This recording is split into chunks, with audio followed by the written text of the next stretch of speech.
Io ho colleghi che hanno anche 10-12 licenze, quindi 10-12 mezzi, o i parchi macchine dei bus operator che sono fermi perché gli hanno sospeso le gitte, i trasporti, che hanno magari una ventina, una trentina di mezzi, nel loro caso pesa. Chiedono attenzione e sostegno le imprese degli autoservizi della marca. Oltre un centinaio le ditte grandi e piccole che attraverso il presidente di Confartigianato Asolo e Montebelluna avanzano una richiesta importante al presidente del Veneto Luca Zaia. Chiediamo un sostegno per le categorie del trasporto persone, che sono i taxi, gli NCC e i bus operator, soprattutto i bus turistici. Chiediamo che venga, come hanno fatto altre regioni, sospesa la tassa automobilistica per le vetture. Un provvedimento che solleverebbe non poco i bilanci di aziende ferme da mesi.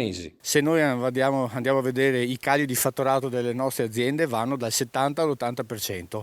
Quando noi ancora l'estate scorsa abbiamo chiesto degli aiuti, ci è sempre stato risposto, come ad altre categorie economiche, che noi da 10 anni beneficiamo dello sconto perché non abbiamo l'addizionale IRPEF.